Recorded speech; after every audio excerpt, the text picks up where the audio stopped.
Just remember that a pimp's love is different than a John's love. Hi y'all, it's James Quantum Mechanic. Today's going to be all about hose, specifically the hose that I keep on the van. I got one of these cheap Bauer bags. It's actually held up pretty nicely. It suits me for what I need it to do. It's not super nice, but all this stuff goes inside of there. And anytime I have a vacuum leak or a fuel leak or something like that, this whole thing comes with me. It's better than making multiple trips to and from the van, trying to get the right size and stuff like that.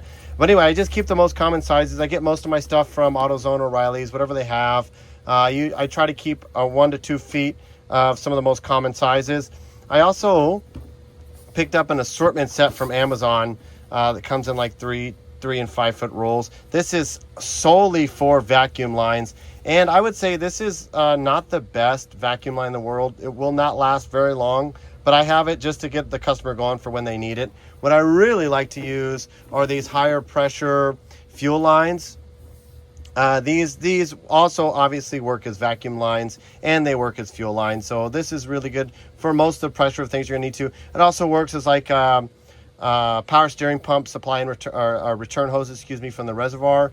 And definitely not the high pressure hose on the power steering pump, but still, it comes in handy for when you need it. And it obviously works in pins. Any kind of drain line, coolant line as well, if it's like a coolant drain line, just to redirect the overflow, or maybe it's going from the overflow or the reservoir tank to the radiator cap right there, something like that. So I like to keep those, and you could just get 1 to 2 feet of all the different sizes that they have. This I like to use for cutting. This is actually a PVC pipe cutter, but this works really, really well for cutting hoses nice and straight. So let me just show you that real quick.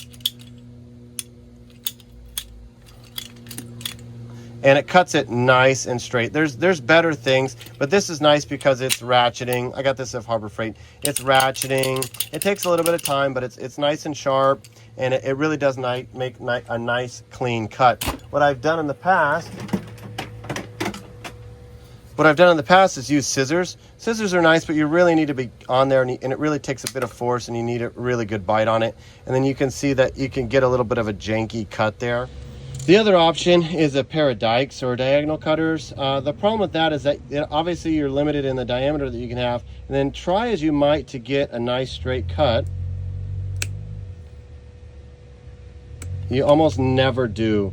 So you can see this is pretty good, but if it was your first time using those, or if you don't have like as much experience, I would say, then it might not bode well for you as far as making a nice clean cut. Because what you want is when this goes over that barb fitting or whatever it is, you want it to be straight. So you see how that kind of has an angle? You want it to be nice and straight and as flush and perpendicular to this as possible. That's the best chance that you have of sealing this up with a hose clamp and preventing any kind of leak. And that's if it's using a hose clamp. And obviously this is splitting hairs here. You can have a little bit of angle if you want to, obviously. But I like to have it nice and flush as humanly possible. It just looks nicer. Next thing I like to keep on here is obviously an assortment of hose clamps. So these I got from Harbor Freight. These are not the best hose clamps in the world, but they're cheap. They strip out. Oftentimes they strip out, and they don't really have the sizes you need, like 7/16, quarter inch, stuff like that. But I mean, it's in there and it works and it's useful. Not my favorite. I even have the larger ones. Not my favorite to use, but like I said, I have them. The best kind that you can get are the marine, meant for boats. They're stainless steel. They're really, really high quality. I highly recommend, if you can afford it, to get yourself some marine hose clamps. The problem is that I don't like charging customers for this kind of stuff. So if I were to use those marine hose clamps, because they're like $3 or $4 a piece or something crazy like that, if memory serves me right. When I used to live on a boat, I used them for everything. I replaced all of my hose clamps with those. Anyway, they're expensive, and I don't really like charging customers for stuff like this. This is all free the way I do it. The next thing is that I like to keep on is obviously you have some fittings. You have some reducers as well in here. Just different kinds of, like, reducers and fittings and T-connections and stuff like that. And then the next thing is going to be the different types of hose clamps. So I prefer, these are pretty nice hose clamps, but I prefer this style right here. These are the fuel injection hose clamps. The reason why is because look at that, how round that is.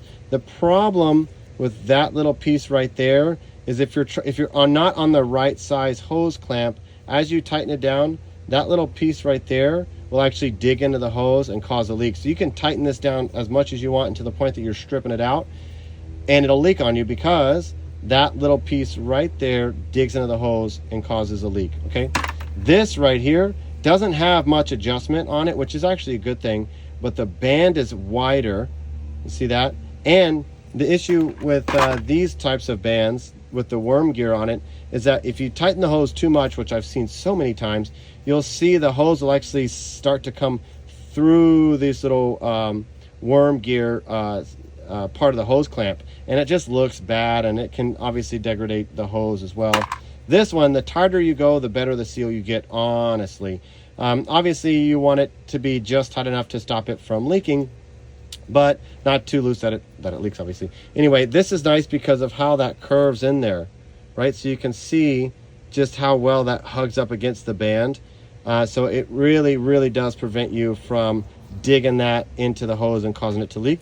So a good set to have. These are not cheap either, but when you're dealing with fuel lines, let's say you do like a mechanical fuel pump conversion to an electric fuel pump or something like that, and you have a few of these fittings, I like to put these in there just to prevent it from leaking. And if you can do this right the first time and not have any hose leaking on you, then obviously it saves you time in the long run. You make more money, right?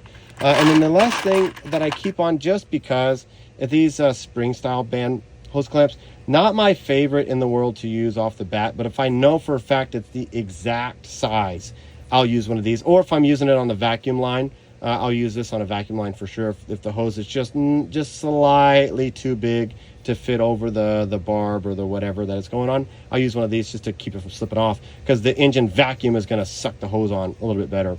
So it doesn't need to be super tight. But I will almost never use these as a fuel line, and if I can help it, if I'm doing like an emergent repair, so to speak, I won't use these as coolant lines either. Now, the benefit to having this on a coolant line when it's factory and it's sized the way that the hose is sized, and it's perfect size, that you'll see this on like the upper and lower radiator hoses, these are good because they actually expand and contract with the engine. So it actually, or with the heat of the engine and the coolant system. So it actually helps prevent you from having coolant leaks. So if you were to put this on a cold coolant system and tighten it down too much, the potential is that as it expands, when it heats up, it'll actually create too much pressure and it could bust out the plastic or the rubber or whatever. I've never really seen that in real life, or if I have, I didn't know that's what's happening. I just replaced the hose in the fitting altogether. But anyway, these are nice to have on the truck, but I don't use them all that much. So that's it. All this stuff, besides those scissors and these dikes, all that stuff goes in here, and then this gets zippered up, and then this gets stored in the van, kind of out of sight, out of mind, and it really helps to build efficiency into my system when I'm doing one of those repairs on a vehicle. Anytime I'm working on a 70s vehicle with one of those spaghetti vacuum diagrams, I always try to keep it true to the original specification, and this comes out for stuff like that, all the different sizes. All right, guys. All right, so thanks again for watching. Let me know what you guys think as it relates to hose. And just remember that a pimp's love is different than a John's love. All right, guys, have a good day.